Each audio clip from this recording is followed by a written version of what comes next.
Hey everyone, welcome to the North American Challenger Series Summer Playoffs, brought to you thanks in part to our friends at Coca-Cola. I'm David Picturley, alongside me, sporting triple buffs, by the way, Baron, Blue, and Red. It's Aiden Zyrene Moon, how's it going? Going pretty well. Stole that sucker in the pit. Darn right. Smited all three in a row every single time on cooldown. Now this, guys, is it. What we've all been waiting for, the finals match. Now, the #1 North American Challenger team is now on the line right here heading into the Spring 2015 promotion tournament. It's going to be Curse Academy scoring off against Team 8. Yeah, Curse Academy, they looked solid when they took down Walpro in the semifinal round. They played a slow, very controlled game, and they took calculated advantages. Now, Keen in the mid lane played the role of manager, getting leads and then roaming to snowball the other lanes. And Chris in the top lane had 0 deaths in 2 games on Dr. Mundo. Now, looking invincible, so we'll watch for a Mundo pick or ban today. I think it's pretty likely, unless Kalichos can handle him up in the top lane. But we're going to see. On the other side of this matchup is Team 8, who have finally, for once, lived up to their incredible hype. They took down the top-rated Team Coast just in the semifinals a couple days ago. In that victory, Team 8 clearly put a lot of thought into their team comp, and their engages were really on point. They had textbook team fights around Dragon, taking 6 to Coast 0, and they had some really good team fight calls, basically winning the game off team fights. Yeah, and we discovered that hype cannot be created or destroyed, just transferred. So they beat Coast, and now it's all on Team 8. So the Team 8 hype train, guys, they're going to move forward full steam ahead. Though, for those who missed those games, here's a recap of the journey these teams have took to get to the finals. Now, starting the playoffs as the 2nd seed, Curse Academy skipped the quarterfinals, and then won a convincing 2-0 against Walpro in the semifinals. And as the 4th seed, Team 8 faced off against XDG in the quarterfinals, taking that series 3 games. They then shocked Team Coast in the semifinals in 2-0 sweep. Also, yesterday, Team Coast, they took that final spot in the Spring Promotion Tournament, defeating Team Walpro 3-1 in the 3rd place match. Now, they will contend for an LCS spot. Yeah, it's going to be a fun set of matches when we get all that underway. To get you guys familiar with the potential pros playing today, we're going to look down the line and introduce you guys to every single player on the starting lineups. We're going to start on the blue side here with Curse Academy. Yeah, in the top lane, it is Curse. He's Chris, sorry. He's a former member of Velocity Esports. He does play for Curse Academy, though. Looking to make his way back into the LCS, like we said earlier, he was an absolute raid boss in the semifinals on Mundo. He was ending fights at full health and 1v3ing under tower, and a lot of that is because they didn't take an Ignite against him. But also, here's a funny story. Yesterday, when I was coming home from the studio, it was about 10 p.m., looked over at the side in my car, and I was like, hey, there's 3 Curse Academy members sitting on the curb there. So I was like, you guys need a ride to your hotel? They're like, yeah. So I took them there. And they're like, what's the featured matchup tomorrow? And they're like, you should make it top lane. I was like, why? And they go, because they always brawl each other. They go at each other. And Chris is like, whoa, whoa, whoa, whoa, whoa. He comes at me. I just defend myself. So Chris thankfully has learned self-defense, those 0 deaths in his previous series, and we're going to see if he can do that again here in this best of 5. We're going to move on now to the jungle, though, for Saint Vicious from Curse Academy. He's probably the most well-known player here, probably the most well-known player in the Challenger scene overall. Saint is, of course, a former pro for both Curse and Counter Logic Gaming.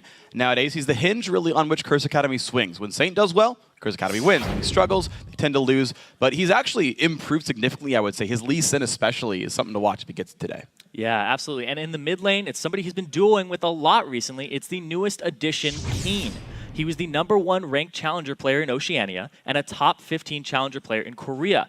We haven't seen too much of Keen so far, but what we have witnessed has been fantastic. In the semifinals against Team Walpro, he dominated his lane against Laud with a 6.0 KDA in 2 games, whipping out the Orianna and some amazingly timed roams, and then a Corki to keep him down too. Yeah, he's been awesome overall. Going to move on to the bot lane, though, for Curse Academy. The AD carry Impactful.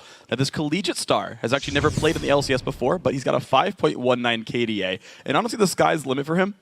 A couple of weeks ago, I've been asking players about what they thought of the team, and many guys, despite his sort of relative inexperience, were saying that Impactful was actually the single best player on Curse Academy, so definitely got to watch. Yeah, but Saint, on the other hand, thinks that this guy in the bottom lane, Bunny Fufu, he's going to be rounding up the lineup here, is the best support in North America.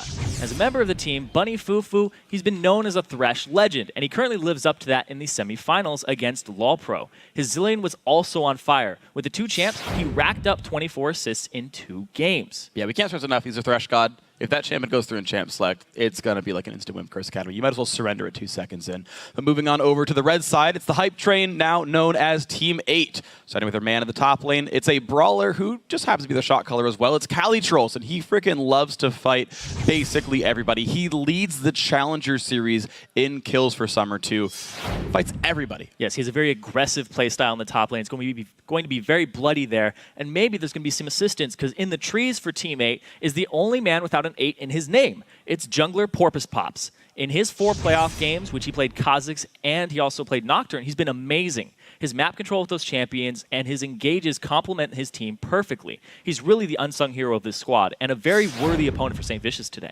Yeah, his coordination's been on point. Porpoise Pop's definitely a great player to watch, though. We're going to move on to the mid lane, and it's going to be Slooshy in the mid lane. Thanks to him, you won't see Yasuo probably at all today, because it has been banned every single game for like 2 months straight against him. But despite not having his best champion in the pool today because of the bans, his team fights have still been gigantic. Against Team Coast in the semis, Slooshy had a KDA of 30 on Ziggs and Orianna. Yeah, and in the bottom lane is this group's only former LCS member, Maple Street. The X-Velocity AD carry and the Odd Bro is a cautious yet reliable member in that bot lane duo. He's been very good on Kog'Maw this summer, sporting an 8.66 KDA on that champion, and he recently picked up the hyper carries and moved from lane bullies exclusively, was his playstyle for a long time. Yeah. And I talked with Team 8, and they're saying, you know, the fact that he picked up Kog'Maw and Tristana has been a really good thing for the team, because when you play against Team 8, you ban Calitrolls and you ban 1 or 2 champions from Slooshy. You will always get one of those champions onto Maple Street if they want it for the composition. Yeah, I think it fits his style as well. He's been a bit like Copper. He seems fairly passive in recent history, and just getting long-range damage out there is actually quite useful for the AD carry here. But supporting Maple in the bot lane is going to be Dodo 8. Now, he has been fantastic as both casters and engaged supports. His Braum, his Thresh, his Nami as well especially is really strong. His map control's been on point. He has really good ward placements, and when he does roam, which is, to be honest, pretty frequently, works out quite well. Yeah. I like his Alistar a lot. He had yeah. Just amazing highlight reels on that champion. And when he plays the tanky champions, the walls, the guys who roam, like Alistar and Braum, there's definitely pressure on that mid lane all the time. I agree. Even though you typically see Alistar bans as top lane bans, Dodo's going to be phenomenal at champion if he ever gets it. So something to watch for in this series for sure. But guys, we've of course introduced all the players now. So here's what these guys think about each other and what they think about facing off for the first time on the big stage today. I think Team 8's definitely a strong team. They just go on tilt really easily. They're kind of like a solo queue kind of team, like when they win game, and they're really aggressive. Curse Academy is a really good team because 3 of them already have a LCS experience. Our team is based around a lot of curveballs. They tend to play really weird champion picks that we might be unprepared for. They're going to have curveballs thrown at them, and they can either deal with it or get crushed. And I think that kind of like hurts them a lot because they're not like calculated aggressive. Getting back in LCS is really important just because like we're putting a lot of stuff on hold for this opportunity. It's very important for me to get back into LCS because my end goal is to win Worlds. This scene is extremely hard because there's so much competition, but now we're really close to it. I'm really excited. We're excited to show that we're the best and really just show these LCS teams that we're to be feared. Well, honestly, the name of the game right here is Fear. You got to show that you're the strongest member possible, the strongest team as well, so you don't get picked up as you don't get picked against in the promo tournament by either Dignitas or CLG, who are arguably stronger than EG or Complexity down there. Yeah, and a big thing here today is you were talking about both these teams have made it to the promotion tournament. Now it's flexing your muscles, but also showing off what you can do. And I think there's going to be a ton of curveballs here today, like they said. Yeah. They might just play something completely strange and be like, will this work? I'm going to play a Vladimir top.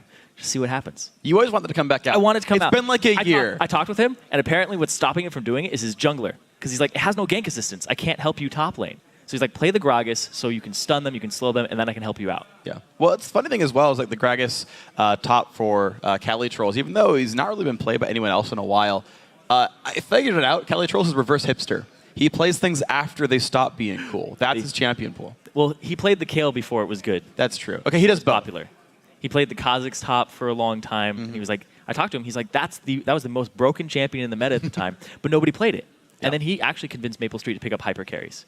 It's been good for the team though. Like they've honestly improved a lot recently. Teammate, I think, do come in looking like an incredibly strong team overall. When you defeat the defending champions 2-0 convincingly at that, you've got to kind of inherit that hype, and that power is probably the best team here. So Teammate look to make the name as the dedicated #1 team here. A 3-0 wouldn't even surprise me just because they have been playing so well. Yeah, it depends on which way it goes, though, because Teammate has a history of losing to teams in like the round of 20, like Necrophantasian. I don't know if they throw curveballs, they more throw kind of boomerangs, and they're like, oh, that one just didn't come back. Or it comes back and they miss it. They're kind of like Gnar in that sense. Sure. Well, I mean, if it curves too far, it goes back and it's no longer a strike anymore, and sometimes you just walk your opponents in.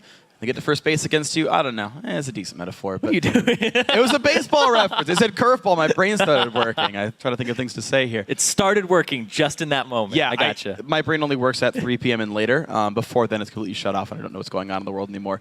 But so Curse Academy, though, I do want to say that they are a pretty darn strong team. I think they have, I would say, the edge on individual skill. That's my personal opinion here. You don't have to agree with me necessarily, but I think down the line they are incredibly good individual players, and their style is it's not curveball, right? It's very methodical and focused. Where it was actually much like, I think it was Curse's game 2 against CLG, where they're like, all right, we're winning, hold the line, push the wards a little bit farther, push it a little bit farther, and just slowly take advantages. And I think that can work very well for Curse Academy if they do get that early game lead. Now we're into the picks and bans, but the big thing here is I want to pay attention to what gets banned by Curse Academy and who they focus down on Team 8, because there are just so many different champions in these guys' champion pools that you have to really regulate what you ban and what you first pick against Team 8. Well, Dodo does not get Alistair, and Bunny Fubu does not get Thresh. I don't think that'll change much throughout this tournament. Vayne gone away from Impactful. Nidalee away from Cali Trolls. Ziggs also away from Slushie. So his Yasuo is up right now. Keen has not shown that he's plays it just yet. He does, though. Yeah, He's in his champion pool, and if they first pick it for themselves, no, they're going to give him the Orianna. All right, so the team comp that no one's let Teammate play in like 7 years, the Gragas Yasuo, might be available here. That's absolutely true. So Teammate, here's the thing, is Yasuo is always banned against Lucia. It is always, always, always banned against him. And I think he'll jump at the opportunity here because Orianna is out for him. Ziggs is out for him. He could fall back on the Twisted Fate, but the fact they're hovering over Maokai kind of signals to me that they might go for a composition along those lines, get themselves some knock-up assistance here, and they'll go for the Yasuo later down in the line.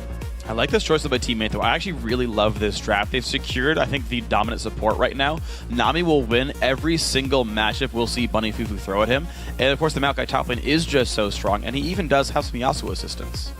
Yeah, and the thing that Cali Trolls is actually going to go for that as opposed to the Gragas speaks worlds of what he wants to accomplish in that top lane. He wants to be tanky and durable, so when he shows up to the fights, he's able to just defend, which I think there might be a hyper carry this game for Maple Street. Well, Nami Cog is an incredibly strong lane. Now that Trist is off the field, it's a pretty likely pickup here, but we don't know Curse Academy's support just yet. Even still, Impactful will be set up to deal plenty of damage here with New Jungle. The Orianna mid going to be great as well. Forward Swaps has pretty much anywhere he wants to go from the jungle here. He had been playing Kha'Zix every single game when he got the chance, but now, even with it up, he goes for Nocturne. There's actually a couple of ways Teammate could go with this now. Yeah, so Nocturne at 414 is kind of the new Rengar, except more successful in North America. Yeah. Because he has basically the same style. Farm till 6, then press R, and join the fights. Porpoise Pops, he loves doing that on the champion, and he played it before it was really popular, too. So he's kind of hipster in that sense, but he's not dropping the champion. He's actually bringing it to the table, and this allows Slushie to do, he can go for the Yasuo with the comp, or he can go with the Twisted Fate, and they just have global pressure. Exactly. Those are the two I think we look for as well, is just the fact that you have such great gank pressure off the Nocturne TF, but also Nami and Maokai are gank setups there, or sorry, ulti setups for the Yasuo. Those are the predictions. We'll see if they come through. Chris could just play another Mundo game here in the top lane. Chris is one of the few Mundos I've actually seen successful on the champion. I'm not personally a big fan of him myself. I feel like he just does so little for the first 25 minutes of the game. But Chris proved me wrong otherwise. Yeah, the fact that he played the Mundo 2-0 against LoL Pro. And there it is. There's the Yasuo being locked in for Slushie. It was what they set up for in Champions Select right out of the first rotation of picks, or the first round of picks for themselves. Yep. Got the knockups they wanted. I assume they would have picked Trist if it were available afterwards, but wanted to prioritize the Nami over that and let Maple play some Kog'Maw. That's just fine. So Curse Academy have a very nice, heavy front line, good crowd control, and honestly good backline as well. It's just a very well-rounded team fight-based team comp. Teammate, though, very explosive. You got a lot of setups for ganks. Yeah, Team 8 looks like more of a team fighting composition here in the overall. They'll start the fight off. They'll have some good engages. Cali Trolls can flank. But then Curse Academy on the other side, they have multi-pronged comp here because they could go with, we're going to use Keen, getting him fed in the mid lane because he loves to farm. He loves to get really, really fed on that Orianna. Roam, show up to the fights and do a ton of damage. But also, they have the Blood Boil for Tristana, and they have the big wall of Mundo. Yeah, so I think a well-positioned 5-on-5 goes Curse Academy's way. I just think that there's a lot of X factor for Team 8 because Cali Trolls' teleports are just so darn good. Random stuff's going to happen. The curveballs are going to come out, and it's going to be difficult for Curse Academy. So as this match begins, let's see who you guys at home think is going to win. And according to LOLesports.com, 54% of you say that Curse Academy will take this series. Well, they are the higher seed coming in, but apparently the hype's not real enough for Team 8. Oh, not real just yet. And now that Champ Select is over, let us know if you still agree with that vote and who you think will win by tweeting us at LOL Esports with either hashtag CA win or T8 win. We'll check your votes in just a bit. All right, guys. Well, the game is getting loaded up. We're about to get ourselves started on this one, and it's going to be a fun battle. Really, that's all I can really say here. Curse Academy, I think if they can play that measured game and get the early lead that I think they expect from themselves, they'll be in really good shape. But we have to see what Saint can do off of a low gank pressure champion like Nunu. Here's the thing, too, is Keen, we're just looking at him there for a second. Everybody in Oceania is like, he was the best mid laner there. And everybody I talked to in North America that's played against him is like, he's not actually as great as everybody hypes him up to be. But we saw him have an amazing performance when he played against LoL Pro. Yeah. They said he had a good day, and I talked to him later on. Laud was like, nope, Keen isn't actually as good, but I lost to him. Well, here's the funny thing.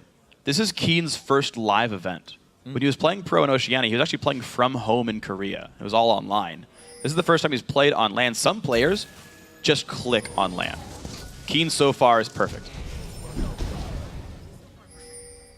30 seconds until minions. Normally we talk about LCS experience being like this big boon, right? It's like, oh yeah, they're not going to have the nerves, not going to have the jitters, but Keen might just go the other way and be like, yeah, for beginner's luck, I'm crushing people on LAN for the first time ever. Maybe he just feels at home. Maybe the cheers will get to him when he makes a good play. Maybe he'll get overzealous. Maybe he'll just keep a calm head. A lot of things here. He does take the exhaust in the mid lane for Slooshy.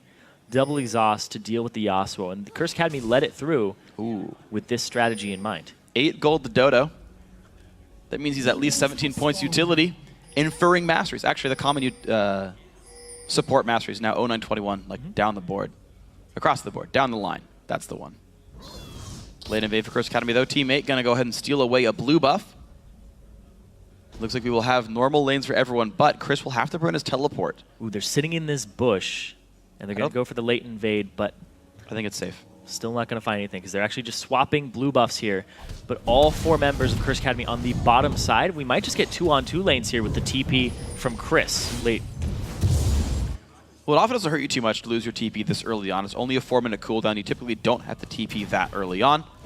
And we go into the lane. Dodo missed the CS. A little bit of gold missed out here, but looks like we have equal experience. So the question is, who can push a bit better? Right now, that is Curse Academy.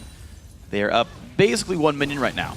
Yeah, and the Zillion passive doesn't help you in the first level up here in the bot lane. Yeah. It doesn't take effect until level 3. Exactly, yeah. You still require all 3 melee minions to hit level 2. You get, what, a 1 minion lead? Yep. On the road to level 3. That's when the 8% actually matters here. Turns into a break point. Maple Street and Dodo right now taking a little bit of harass, but to me, just the Nami sustain makes it very easy to survive a Zillion lane. So both these junglers, big thing here is Porpoise Pops, he wants to hang out in the jungle. He'll make occasional ganks depending on how far people are pushed up, but he wants to hit 6 ASAP, and Saint wants to stop him from hitting 6 by going into his jungle. We'll see if we can do that right here. Of course, there will be a level lead for Curse Academy thanks to, again, that Zillion passive.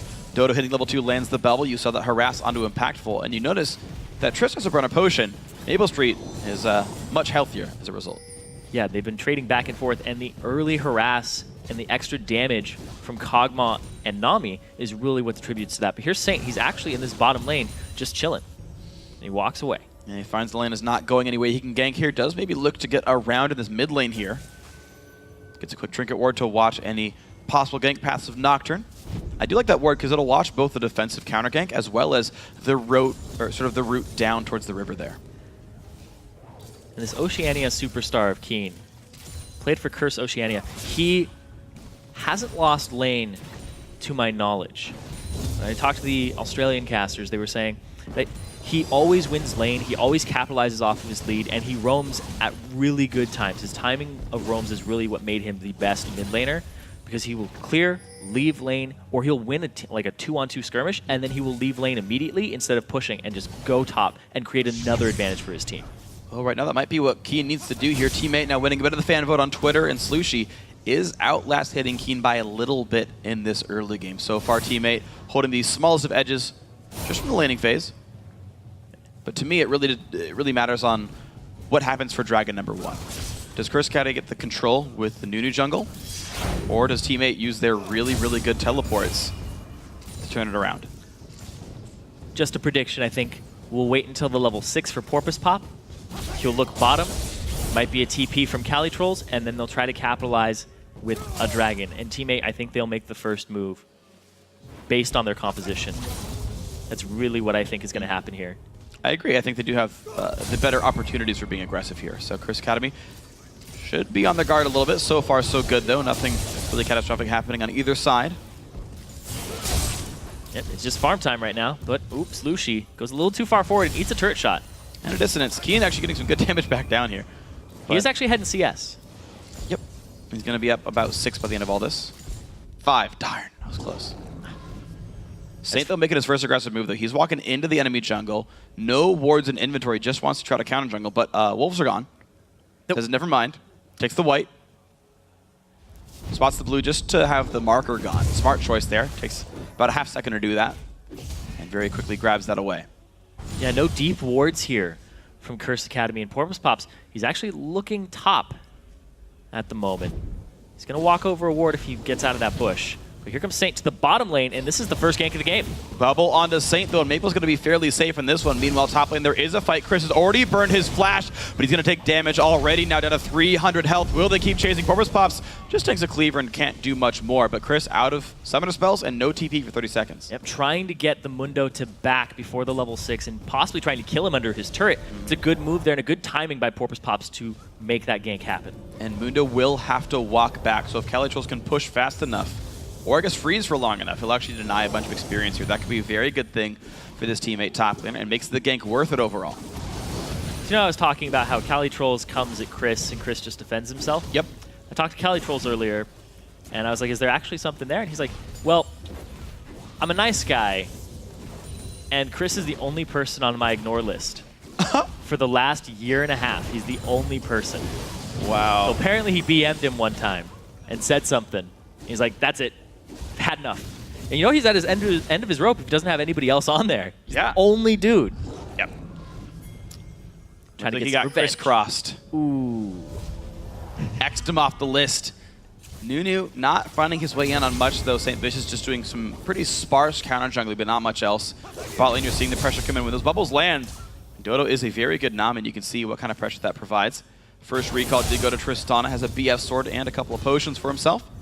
Level 6 will be hit here by Porpoise Pops off of this camp when he gets it for himself, because he's not going to give it over to that Yasuo. Nope. And now his first Paranoia gank will be coming out. Will he look top? Because there's no flash. Thing is, though, it's Moon with an ultimate now. Exactly. There's no Ignite to be sort of put in there, so I'm not sure he'd even get much done with Cali Trolls. It'd be very difficult. Bot lane, though, I think is explosive. Both teams have just bought. You've got the extra CC. You've got Nami with not yet tidal wave, but still bubbles could be enough. Chris and Cali Trolls are going to do a little bit of battle. And Trying to get Chris the ulti out. is losing a fair bit of health, yeah. If that goes on cooldown, teammate can get that kill up there. The red buff is about to come out. Saint Vicious is trying to look around that area for Porpoise Pops. There's a final just yet. Does walk towards the mid lane. Both these guys have pink wards near the upper river. And there's 6 for Saint. Hits it off the crossover in the mid lane. He's going to go get his own, and there is the ultimate blown by Chris. Porpoise Pops, he'll most likely clear his red and then go top lane. There is red buff going down. Skins it pretty safely. And so the question is, how high is Chris's health bar? It's decent, but he has no flash, he has no ultimate, and there's a lot of CC and gank assistance from Cali Trolls, and he also has a flash. Cali Trolls is a bit low, though, making this just slightly difficult. Chris now far enough away. There's also a pink ward, though, from his so he has no idea this is going to happen. If Cali Trolls closes this distance... Well, Chris has to know this is available. Like, there's no shadow of a doubt that Nocturne is level 6 right now. He knows, Chris knows he has no wards here. Is he looking for the ward? He doesn't have it up. You can maybe like try to cleaver the brush. You see Porbus has to walk down to not get cleavered. At the same time, though, This is smart. the intuition Chris that is happening. no, he's baiting himself. Chris is saying, Porbus Pops, look at me, I'm over here. And the team goes for Dragon. Picked up by St. Vicious. Perfect play by Curse Academy. Nicely done. Pick it up with some smart rotations there. And the bait, like you said. Yep. Drawing attention to himself top. He looked like a very juicy target. And his ultimate is already back up. And Porbus Pops will. He's counter jungle, realizes that, yep, we lost the Dragon, my bad, guys. So he'll take away some jungle camps in anger. The turret dive may be still available, but of course, as you say, Chris does have his ulti available here. So the counter jungling not going to mean much. Those camps will both respawn by the time Nunu sees them anyway.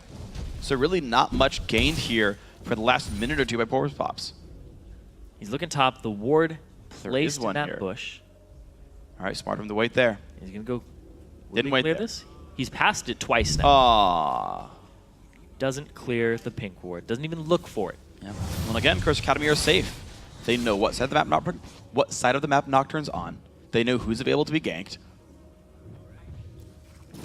And now he's actually been forced to hold mid as well, so even more knowledge being gained. Curse Academy are completely stopping Nocturne from doing anything here. And they're The Dragon Goal puts him in the lead. Exactly. Just slightly, though. It's about 400 gold lead here. It's back and forth in the bot lane. Still happening. They've backed once for items. Wow. Impactful really pushed around there. And I feel like this bot lane is actually going to start tipping now in Team 8's favor.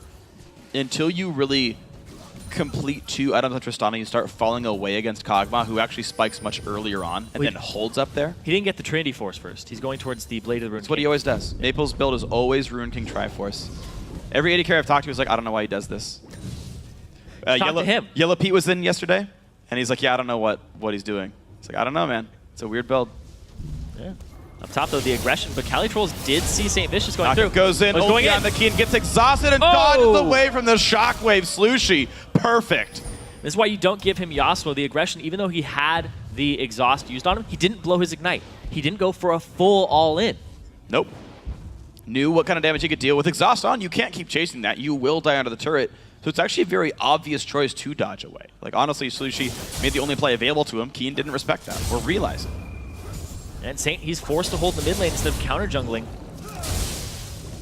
That's going to bring the attention to that mid. And Slooshy, he's free to do what he wants. He can go get a deep ward or clear camp. He doesn't have any wards, so he's going to do this option. Nope. He's going to go ahead and kill. Oh, he's now revealed. That tornado went across the wall. Well, they saw him go there from this ward. Yeah, well, the ping as well. St. Vicious. Wind walls the Ice Blast. But here comes Keen. Not He's going too hard. A lot of damage coming through, but Shockwave is down. Pops. He's got a knockup available. The team will not chase. Wow, so just the aggressive play there, the invade on the jungle, and the farm of these two mid laners is just highly prized between them. They're just trying to scale for their teams. They are. I'm actually surprised, though, that Keen has not been able to roam out and make many plays, though. I honestly would have expected it from Orianna by this point. But so far, a very, very low action game. It's a low contact game. Yeah. Everybody's kind of going at each other, but they aren't getting any kills. The biggest thing They're that's battling happened, in lane. Yeah, the biggest thing that's happened was the dragon. And even that's been basically equalized by a farm lead here for mostly Porbus Pops. Level 8 now on this Nocturne, getting plenty of gold for himself. And another blue buff, so life is decent for teammate. He also has a very versatile build on his Nocturne. Porbus Pops is a guy who's played Nocturne forever. And now we've seen him go with the Spirit of the Ancient Golem build when they were playing Gragas top, and now he's going for the Spirit of the Elder Lizard because they need more damage from this jungler because they have a tanky top laner. Right. They aren't going for the double tank. Yep, definitely a very smart adaptation here by Porbus Pops, doing the right thing.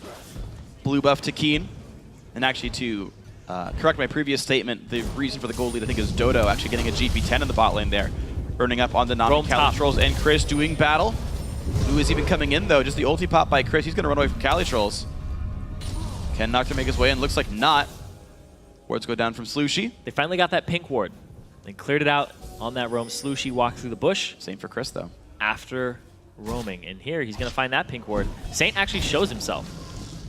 Puts the Blood Boil down, just in case he didn't realize he was there around. And Chris is going to try to keep pushing back Cali Trolls. On top lane has gone equal.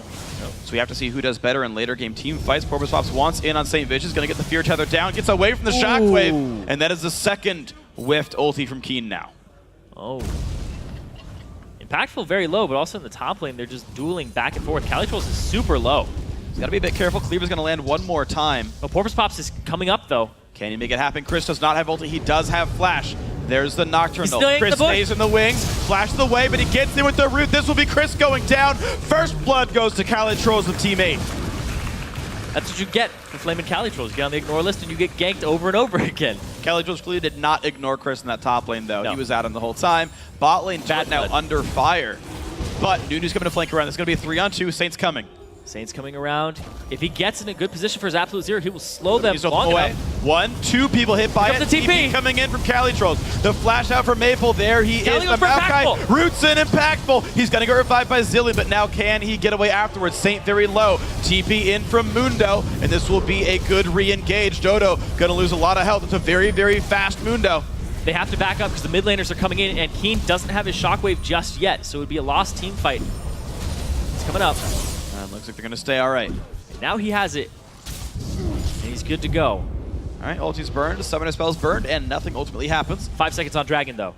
Ooh, and the health bars are better right now for teammate. Plus, Dodo can heal them up. And this is teammate now already up 1,200 gold. Could make it quite a bit more here.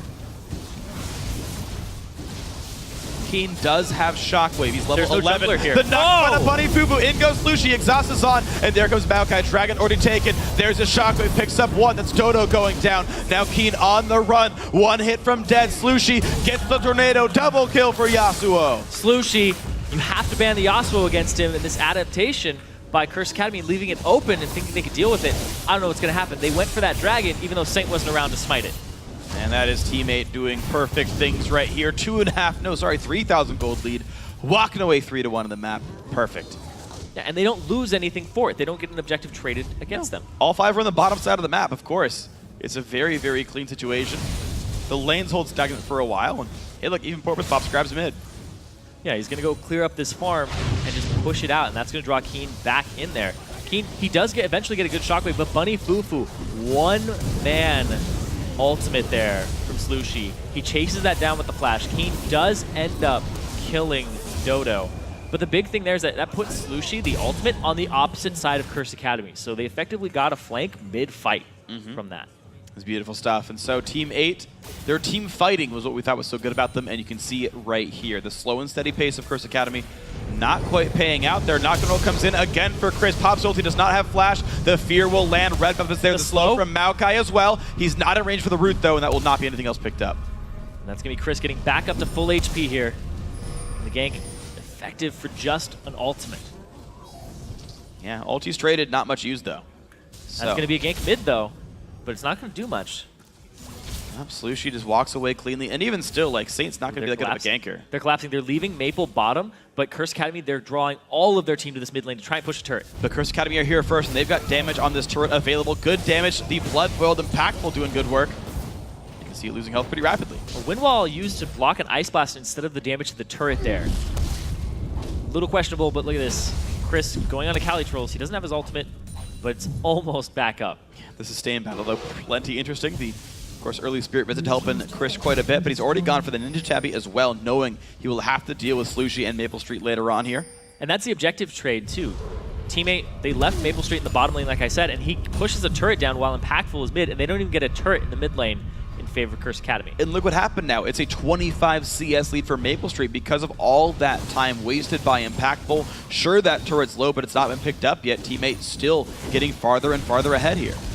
I talked with Maple, and he was basically saying, I get carried by Dodo in lane. I basically sit there, and my job is to last hit, and Dodo will do everything. And Dodo leaves the lane, and I will just stay around. This happens all the time. Maple's always split pushing for them and trading objectives. I like how it's like a passive split push. Yeah. It's not like doubles like, guys, I'm going to be Vayne, don't worry, I got this. It's like, well, my support's gone. Guess I'll CS here. Yeah, guess I'm fine. Dodo, and he trusts Dodo, too. He trusts Dodo to know when to roam and when to leave him. Because Dodo will leave lane even if it's 2-on-1 and he leaves Maple Street there. Right. Dodo's like, I'm going to go mid because I'm going to go get a gank for Slushy. And Maple's like, all right, man, see you later. And then it happens. It's been beautiful. It is really scary to 1v2 as an AD carry, you know, especially as someone like Kog'Maw, how easy it is to get killed. And it's been perfect for Team 8. Dodo's been in the right place at the right time. He's got that assist on him. The sight's still in the early Moby boots. Team 8 are just completely set up for success. Moby boots on Nami. Yep. Very, very early on. And he's treating that champion like a roaming champion now. He's been in mid lane this entire time. He didn't make a trip back down bottom. That's true. He's been getting around the map and making good plays elsewhere. Of course, there's only one Sightstone on the team and that one trinket for Maple Street. So it's really on Dodo and individual purchases to get the vision control back for Teammate here. And here's the thing, is Teammate is actually going to thrive in a situation like this because if you are waiting around for the team fight as Curse Academy, you just lost a team fight to Teammate. They're ahead of you in gold, and if you do nothing and wait for the next one, wait for the teleport, wait for the dragon, Teammate will most likely take it off of you again. It's almost definitely going to happen here. Curse Academy have not really found a way to get back in on this game. I don't think they can just wait for Tristana and Orianna to work. Ooh, maybe one good Shockwave can do it. Calitro's brawling with Chris. No ulti up for the Maokai, though. Taking plenty of damage. They need to push the wave up. He's trying. But they're going to get flanked from behind. Ooh, good plays, Curse Academy. All right. The back and forth here, but hey, Maple Street, still down bottom. And he's up 30 CS now. That number has been growing. Puts down a pink ward defensively, clears away the wards.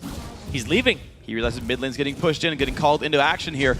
All 4 members now top side of the map. Good turret kill picked up there by Curse Academy. That roam finally pays off. And we're in a 3,000 gold game. Yeah, they needed him mid lane, but instead, hangs out, walks over a pink ward, does nothing. He's busy spitting stuff in the jungle. Yeah, he wasn't looking, actually, because he was looking somewhere else for his living artillery. So what happened with Kog'Maw is you're never looking at your own champion. You should be attack moving into brush, though. I agree. Every brush. So you know what's cool, actually, is when you chase with attack move, I've seen players now put wards behind them, and you'll stop hitting wards instead. It's like, that's really sick. What a great play. And it's so good. Especially pink wards, because they won't turn invisible. If you're not paying attention, you're like, wait, why am I here? The best is when you know you're dead, and you're just like, I'm just going to throw all of my Sightstone on this part. You just hope. And you hope. Well, Dodo got it. Hope now removed from Curse Academy as that pink ward goes down, but they're trying to sneak into this one. However, Saint got seen. He got pinged. Curse Academy are not as sneaky as they expect they are. Here's the thing, though, is they tried to bait it because Dragon is up in 7 seconds, and they thought, Teammate, you're going to set up for the Dragon. And while you're doing that, we're going to go do Baron. But Saint, like you said, he was seen. Saint and Chris low on health now, though there are ultimates available to heal back up.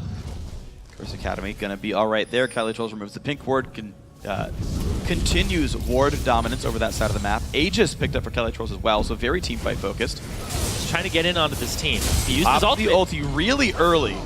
That is now down for 30 seconds. It looks like a 5-on-5 team fight. They're trying to get towards this dragon, but not leave the mid lane open for a push from Curse Academy.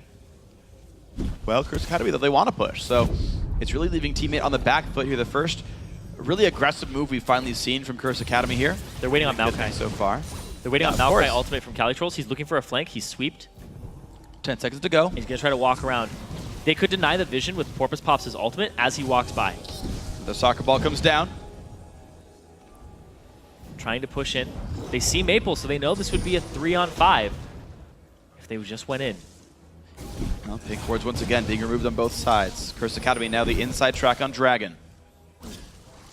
Teammate actually in a very weird sort of concave position. I don't think it's actually very good for the team. Because Curse Academy, I think, can draw their battle lines and push people around. Porpoise is just soloing it. Wow, nice move by Porpoise. Curse Academy going to walk back towards Baron, though. They're going to walk towards it. Porpoise Pop is actually going to end up very low. This dragon is doing a lot of damage to him. This is actually pretty rough for Teammate, potentially. Curse Academy don't know how low he's going to get. Nice two-man bubble buys more time. That will be the dragon for Teammate, and Curse Academy, I think, aren't going to play aggressively enough to punish this low health bar of Porpoise Pops. Nope, he's at 300 HP after that, and they have no idea. They just know that the dragon is going to be gone. Wow, what a great play by Teammate. Now they're up 4.7 thousand gold just by playing a much smarter mid game, getting really good ganks in the bot lane, getting really good ganks in the top lane, better team fighting and dragon control. Yeah, they did end up getting awarded into the dragon pit, but after it was gone. So they didn't actually know how low Porpoise Pops was. Womp womp. Look at all these pink wards from Teammate in their inventories. They are really prioritizing vision here for the team and the objective control. And I love seeing this adaptation from this team because they used to be just a challenger team that was saying, we're going to beat you in lane every time. And now they've made adaptations. Their team fighting is better. They've moved away from lane bullies to more team fight organized compositions. And I think it's a fantastic thing. They won Lone Star Clash and a lot of Black Monster Cups off of their individual skill. And now they're trying to show up for the LCS and say that they can play ball too. So far they're playing ball. A little better than Keen is. Those have been missing shockwaves, and Curse Academy need a way back into this game, but they're really just playing so passively that I don't see what the route in is for them. Saint does get ward control back over Baron, but we've seen Team 8 be too quick to defend those. He's going to walk into Cali Trolls. Well, the ward will. 1/3 of that ward is already dead. One of the wings. Knock up onto Chris. Whoop. Ulti by Slushie. Ignite is used, but Chris is healing back up. He's going to stay safe, and that is a shorter cooldown, so not even too bad. And they're going to continue to pressure this turret. We see Porpoise Pops coming to the top lane. Impactful pushing bottom. Maple Street's going to answer that, but Keen is not around for this fight. So Slushie 8 just shoving down the top lane, getting rid of the minions, and down goes the turret. Impactful will trade back in the bot side, though. So equal stuff overall. Impactful back within 27 minions here, and about ready to equalize this Kog'Maw's power. And they're going back and forth, back to this mid lane, and they're leaving Slushie in that top lane to split push against Chris. He has good wave clear. He has his power spikes with his 2 crit items that he's going to have. Yeah, Slushie is fully ready to team fight right now. Team 8 are just ahead right now by a significant margin here. And Curse Academy have not been able to get the battles the way they want. They've just got to wait for Impactful to power up and maybe get a Miracle Shockwave. Again, we've only seen 1 person hit in 3 shockwaves. Yeah, it's actually a very passive game here. Only 4 kills, 25 minutes in, which is very uncharacteristic of Team 8. Yeah. They love to fight, but I think this is indicative of their composition and the fact that they're trying to scale, and Cali Trolls isn't on a huge playmaker early. I mean, the thing is, I do think the late game is good, but it's not like they're going to magically just be better than Mundo, Orianna, Trist, right? It's not like waiting is definitely going to win Team 8 in the game. I actually feel like they have more ways of playmaking. Yeah, the big thing was Porpoise Pop's level 6 playmaking to get them this lead. But look at this, he's getting flanked. Chris is getting flanked in the top lane by Slushie. Dodge the cleaver, though. There's the ulti in from Nocturne's going to go for the knock up there. 1 more shot to go. The ulti popped in, and Chris, now ulti down, is running low on health. There comes Saint Vicious. The battle has begun. Saint, Chris both low. Shockwave comes in, and it's going to be the revived Dr. Mundo. Team 8 wasting their time for nothing. There's the first kill finally picked up. Cali Trolls, though, goes 1 for 1, getting a kill, losing his life. Now the chase in from Impactful. He's going to find Porpoise Pops. 2 hits from killing him. 1 more shot will do it, and that is the kill up now towards Slushie, who cannot quite trade back. Dodo is trying as well, but Impactful getting knocked up, gets a double kill, and Curse Academy finally find a team fight. Maple Street did nothing that fight. He did absolutely nothing. It was a 4-on-5. Curse Academy called for their turn, and it worked out perfectly. They got Chris back up with the Zillion ultimate, and they're going to go straight for a Baron here. Wow, Curse Academy back in on this one. Oh, but Maple Street. They're so low right here. Can Kog'Maw do it? Ball comes out. Keen has mana. Bunny food for 1 hit from dead. Out goes Impactful. They are gone. Here's a TP. Now can Cali Trolls make this happen? Chris forced to run. He's got home guard, but the cleaver stops him. So does the Dissonance. Just the 4 for 1. Wow, so they see that Curse Academy are so low. Maple Street, look at those flashing health bars. He could have gotten quadra kill. R with a double kill. kill. So many. Oh, but they stop the Baron and they make the best of bad situation despite that team fight that they lost. They're still up 3.5k gold. Yep.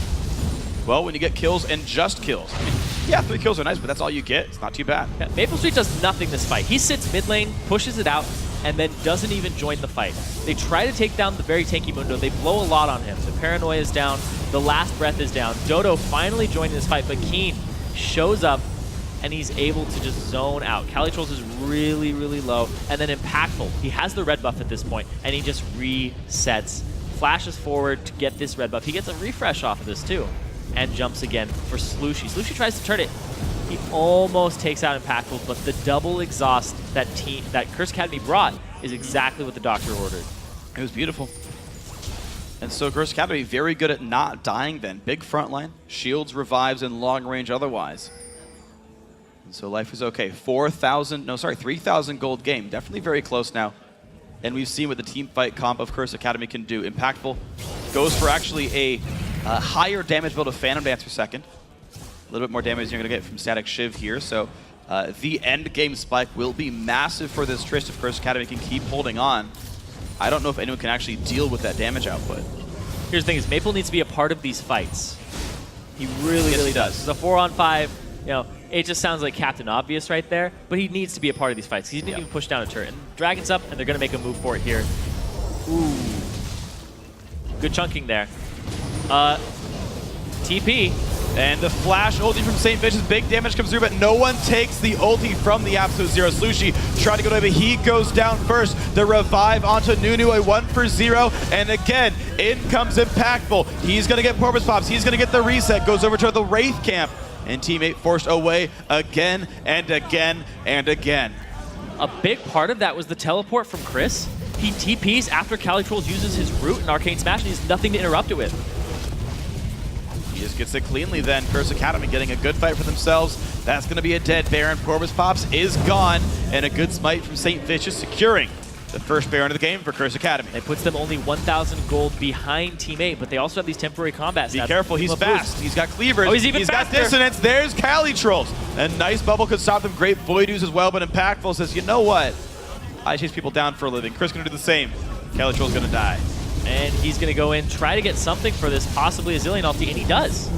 All right, force the cooldown out, but there's a lot of time here for Bunny Fufu to get that back up. He's already at 35% CDR from items.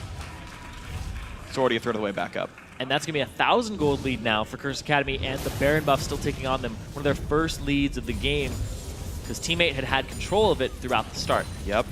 A bad team fight where they didn't have Maple Street, and then the second one, they didn't actually have Calitrolls for the entire time because his teleport was on cooldown. Chris uses his after they have a little scuffle, and he has to walk all the way to the fight. He doesn't make it there. Yeah, it's one of the rare bad teleport misplays I've seen of Calitrolls. He's normally always in the right place at the right time. Chris outplayed him massively there, though, and Chris Academy got the team fight off of it. It was more of a stopping a teleport, because he was right. trying to brawl, because that's his style. Yeah, but then the thing Chris is, teleports in his... he's not identifying the fact that he can't join the fight. Right? Yeah. Normally, Calitrolls the guy saying, I'm going to TP in, get the flank, make this happen. And he's like, can't TP, gonna let my team die. Yeah. The fact he wasn't able to interrupt the teleport is just really, really big. But here's Slushi. He's going to try to make a move top with Porpoise Pops, the flash. Good flash by Chris, gets him out though. Ulti flash, not too bad. Ulti gone for Porpoise Pops, and we've not seen those gangs work in a while. They're going to push mid, though, off of this. Curse Academy are going to try to at least clear these waves and get closer to this turret, get some damage on it. It's impactful. 403. He's doing a lot of damage right now. Well, let's see what they can do. Nice two-man bubble, but the turret goes down anyway. Curse Academy even farther ahead now. Didn't They're have in Slushi. complete control. No Sure. Slushi for the win wall. Sure, and of course, Curse Academy, when they just group together as 5, a team fight like this, the perfect high damage build for Tristana with a Blood Boil on her, rank 3 Blood Boil at that, like, you don't handle that team fight in any meaningful way. Teammate have to find crazy flank engages to make this work. The warding from Curse Academy, though, they've started to just advance and take out these tier 2 turrets with the range of impact move, level 16, and that attack speed you were talking about. This is going to get chunked out so quickly. And it's 3 hits from dead. Down it goes. Start rolling over them now. The movement speed increases on Chris. 5 turrets down, 2,500 gold lead. Curse Academy still ready to keep going. Chris just cannot take damage at this point. Level 16 on Dr. Muda with a Visage and the Warmugs. And Impactful is the turret-killing machine right now. 4-0-3. So far playing an absolutely great game. There's the next attempt. Turret goes down through backdoor bonus. Losing attempt so far. Minions are coming up. It's going to remove those backdoor bonuses. Every now and then, Impactful, he just sneaks a little hit in there. Just chipping away at it. It does regenerate 180 health a minute, but it's more... well, it's not enough to deal with what Impactful's doing right now. Bunny soaks of XP there, going to get closer to 16 with that. Maple Street actually heavily underleveled. Impactful is 17 to Maple's 14. This basically puts Trist out of reach of anyone on Team 8's side. Without Calitrolls getting an actual flank and getting the Arcane Smash knockup, they're not going to catch Impactful. Yeah, they have to catch him with that Yasuo ultimate, but even if they do, he might even receive just the Chrono Shift. Sure. Back up. Even that's rough. You're right. And this is what we sort of have discovered about Zillion support, is he works really well with some individually fed members, where it's like, you must deal with this guy, but he can't be dealt with because of the revive. You're seeing Chris is massive. You're seeing Impactful's massive. Either one get revived from the team fight's kind of lost for Team 8. Yeah, and fun thing here is Keen actually has 100% kill participation on himself, and everybody else on Curse Academy, they've just been winning these team fights back and forth. They have a lot of assists between them because they're grouping up and they're taking it to Team 8, and Team 8 are just having tiny misplays, but those misplays will cost you the entire fight. Yeah. That's been happening so far for Team 8. They've also just stalled out very heavily now. Curse Academy dictating the pace, keeping the ward coverage up with their double sight stone. Maple's late again. Having to walk It was the bot Chris, lane. though. It's a 4-on-4, but the thing is, missing an AD carry is too important at this point. Frozen Heart also not for Saint. The ward coverage of Curse Academy just looks really good. You can tell they want to siege this part of the map because they set up for it. They set up for it with pinks too in the back, so that they can't get flanked by TPs and can escape that way. And Curse Academy now, I think on this wave, might just take down the turret. There's Impactful going with the Rapid Fire, with the Blood Boil. Nice bubble comes in, and that was the exact time Team 8 could maybe try to engage. But even with a knock-up on the AD carry, they are too afraid to fight. Team 8's going to keep getting walked over this game. There's a level advantage here for Curse Academy that you kind of have to respect. 18 on their mid laner, 17 on Chris, and on Impactful, and then just the deficits too. Calitrolls is 2 levels down, and so is Maple Street. They don't have their rank 3 ultimates. That's true. And maybe that'll be enough to wait for, that you get those power spikes in and maybe life turns back around a little bit, but it's going to be 15 minutes of waiting for Curse Academy to build whatever kind of lead they can, of Team 8 not even trying to stop them. Recalls Curse Academy right in time for Dragon. They've got a gold lead. Cash in, take the globals one more time, and use Baron buff to push down inhibitors. And that's a 3-minute clock before Team 8 loses the game off sieging. If they don't make a play before then, like, that's the game for Curse Academy. It's just they didn't group up for the team fights in Curse Academy. They took advantage of that completely. Yep. Team fighting with 1 member down, 4v5 is never a good situation. Well, blue buff on Maple Street. He is now level 16, so we can help reach the backline a little bit, do some more poke, and his combat stats are scaling up now. Dragon in 2 seconds. Split push coming out though from Team 8, and they're too far away. They gave away their position because they're in that entire warded area from Curse Academy in that top red side jungle, and they gave the buffs to Maple Street, both of them. Yeah. Help them catch up in experience. Well, it's all on Maple right now. Individually, he's got 1,300 gold in inventory. He's 1,000 gold away from getting his Infinity Edge. By the time he gets that money, they're going to lose an inhibitor. So, unfortunately for Maple, he's not going to be able to break down this Mundo, who's got Warmog's Thornmail and another Chain Vest on him. Maple's basically fallen behind now because of great global gold coming in for Curse Academy. And we see they're actually doing the Baron right now and using Chris as a bait. He does have his teleport available. Dodo wards over the wall. There's the TP coming in. They're trying to disrupt this. They're still going for it. There's the engage. The smite goes to St. Vicious. So Forward Pops goes in. Calitros as well. Teammate, can they win this battle? They're not well positioned though. Impactful getting good damage down. Slushy now wants to chase down Trish. Can't quite do it. Good kiting. The knock up onto Key, but he stays alive. Rampage now as Slushy falls down. Calitros also chased. Impactful finds a kill. 2 for 0 so far. Teammate forced to run. Yeah, 2 for 0, and they still have the Zillion ultimate available on Bunny Fufu. That was a team fight that was completely in favor of Curse Academy, and they want more with the red. Bubble's not going to land. Maple Street going to be going down. The revive forced on Impactful. Now it's a 3 for 0. The slow on the Dodo make that 4 kills plus Baron. This could be the game-winning push right now. It's 5 members to 1 right now, and Curse Academy, they're going to continue to push this down. They have the Baron buff for some regen, and Nunu, he can just keep consuming. Yeah, they're going to be just fine on this one there. Inhibitor is gone, 20 seconds on the revives, and Curse Academy looking for the death blow 38 minutes in. Chris dancing back and forth. He's too taken to die. Leaves the W on, because why the heck not? They flash for good measure as well, putting the spells on cooldown. Shockwave in the river, and there we go. 38 minutes, game 1, Curse Academy. The strategic play of Curse Academy and taking advantage of the missed positions from Team 8. They had a team fight composition, but they just didn't group, and Curse Academy took Baron after Baron off of the misplays. Yep. Teammate, I think, needed to get some playmaking going in, but unfortunately, they just seemed to be in the wrong place at the wrong time. Chris's teleports were better, the flanks were better. It just was people getting caught out from Teammate that they're normally so good at forcing. Yeah. So it was kind of a reverse game for them. Yeah, and the fact that Impactful got so big, 6-0 and 5 for him. Yeah. They had an Orianna backing him up, who also had a really good score line, 5-1 and 6. that there's multi-pronged threat on that team. And you saw in the last team fight, Slushie went for a last breath, only got Keen in it. Didn't get impactful at the same time. Yeah. If he did, it might have been a slightly different team fight, but Bunny Fufu still had his ultimate available. That's true, and realistically, there was no good way in on that game afterwards when Curse Academy specifically just played the 5-on-5s. What I like as well from that game was back in Champs League, actually, the sort of bluff called by Curse Academy. You actually mentioned this, that Cali Trolls loves to brawl, and he's on a non-playmaking top laner. He's on this Maokai who can't easily force kills. Throughout the playoffs, I had seen great synergy between Cali Trolls and Porpoise Pops. The top lane ganks were so darn good. And Curse Academy baited a tank versus tank top lane. First pick Orianna, expect the Maokai pickup, and then suddenly nothing happens anymore. And Curse Academy gets to play, as you mentioned, the strategic game, the team fight game where Tristana is completely safe, unreachable.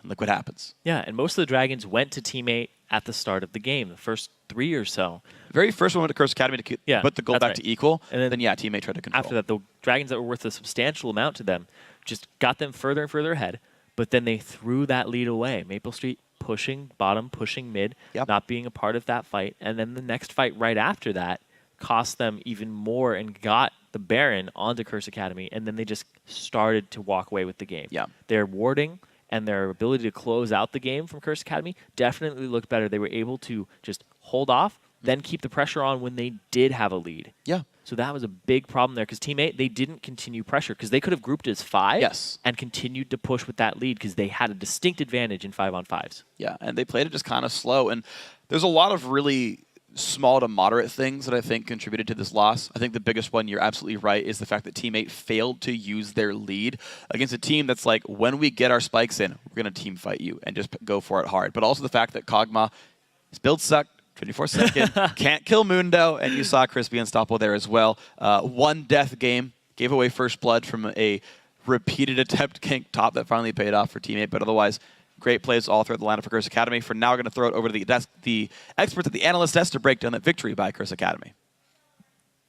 Thanks, Freak. I'm James Dash Patterson, and with me to break down the series is Joshua Jet Leesman. Just the two of us, man, in this one. For now. And I mean, it said experts on this desk. I do think the challenger scene experts are definitely Zyrene and Freak, but we're going to try to just kind of analyze this from just what we saw in this game mostly. Absolutely. Yeah. So the thing that I want to start off with is the fact that we saw the Trist hyper carry, protect the carry composition come out that all the teams across both the LCS and the Challenger Series are picking up now. And I want to talk about how that can be beaten at this point. Is it solved by a ban? I mean, is that what you have to do at this point? We're going to see a lot of Tristana bans, I think, just in the future. But in this game in particular, a lot of it would just have to do with making sure you're building enough damage that you can actually execute this Trist. Yes, they did have a lot of shielding in the sense, just with the Orianna, but it wasn't as crazy as the one we saw from TSM yesterday that had the Lulu in the top lane and the Nami. It was just the Zillion that could save him, and it really wasn't a problem until that one ill-fated fight in the top lane. Right, so you spoke to damage. I feel one of the things that I feel could have been done better on the side of teammate was to snowball that early lead by building more damage onto the Nocturne. He went very defensive very early, went straight from a Lizard Elder into a Randuin's, and then only followed that with a Hex Drinker for very little damage output. There were strange choices. You and me were kind of talking about this.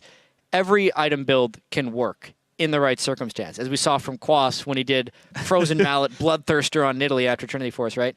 But this Nocturne build, I've seen Lizard Elder, it was the Nocturne build before he made Feral Flare, right? So what kind of happened in the progression of this Nocturne build is Feral Flare came out, it was really overtuned. It got taken back, yet people are still just going it on Nocturne, even though he was successful with Lizard Elder. So when I saw that, I thought, that's totally fine. He's going to do that. Blade of the Ruin King, he's still going to be able to dive on and kill somebody. But then he did the Hex Drinker in full tank and completely fell off the face of the earth. When they dove in with Maokai and Nocturne, they couldn't even touch Tristana, and once that happened, the game was over. Right, and then I want to touch on the point, though, too, that Porpoise Pops also focus so heavily in that top lane, as freaking Zyrene mentioned, that's generally the way they want to operate with Cali Trolls. But you have Maokai and Mundo in the top lane, and you're still allocating all your resources up there. You're allowing this Trist and this Orianna to just come to power and roll over you in the late game. So is this an adjustment that needs to be made in terms of, hey, look, they're going to go for these hyper carries. They're going to try and play tanks top. Maybe we ignore that. Let Cali play his game. Let's put the jungle focus somewhere else. Or do they have to just say, no, we're going to put Cali on someone with some damage, and we will go back to our normal focus top lane strat? I think teammate has two options. They can either not do a tank v tank again, or they can just decide to focus another lane. I do think it would probably be beneficial if they did actually let Cali Trolls play something that could do a little bit more damage. That's more of Teammates' style.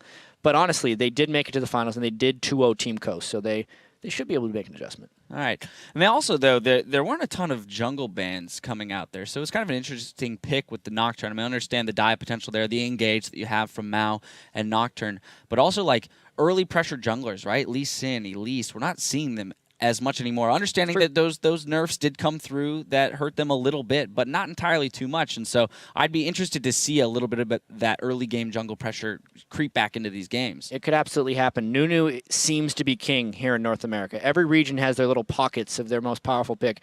Nunu is reigning supreme with how much dive and hyper carry there is, especially from the AD carry position.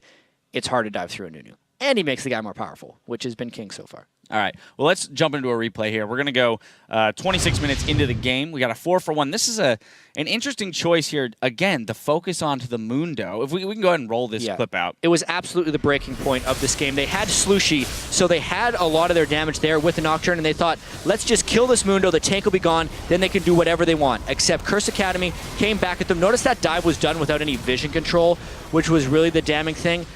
And the extra bad thing was the fact that Impactful was able to pick up any kills here because A, that fight didn't work to pull off the next play, but B, this is the fight that Impactful got going on. And when we looked at the team compositions, as the rest of the game played out, him getting these kills was the nail in the coffin, even though Curse Academy looked like they were losing the whole game. Well, and that's the type of fight that you want on that team, right, that Curse Academy has, where you kind of wait out the giant damage burst potential and then chase it through to get those kills onto Tristana. One of the other things I noticed there is they went in, like you said, without the vision control, but also without an ignite to put down onto the Mundo. So again, just a really interesting choice in target selection when it comes to the team fight.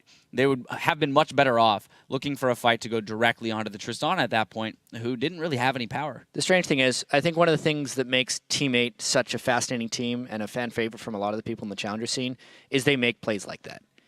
Sometimes they work out fantastically. You do save gold and gain efficiency by being a little bit crazy with a lot of your plays. Sometimes that works out for Teammate, sometimes it doesn't. Inconsistency is rampant when you have that style of play.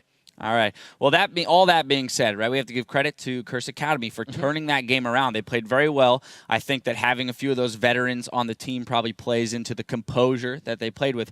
But looking into the next game, right, they're up 1-0. Yeah. What do we think that they're going to focus on here in order to continue their lead and take another game? Yeah, I think they're just going to try and limit Impactful a little bit more. Impactful is the star of Curse Academy for the most part. St. Vicious has humongously large amounts of praise for that guy, and he showed right there as the main threat of the team. He was able to carry them through. If at the very least, I know there's important bans all over the map, probably a Tristana ban. Yeah, wouldn't be surprised to see the Tristana ban or the attempt at taking it away. Well, we're going to take a quick commercial break, but when we return, it's Game 2 between Teammate and Curse Academy for the Summer Challenger title. You won't want to miss it.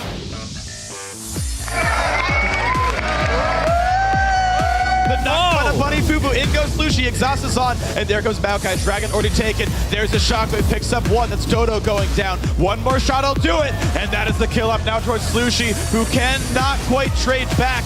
Dodo is trying as well, but Impactful getting knocked up. Gets a double kill. Double's not going to land. Maple Street going to be going down. The revive forced on Impactful. Now it's a 3-for-0. The slow on the Dodo. Make that 4 kills. All right, good job, guys. Good job.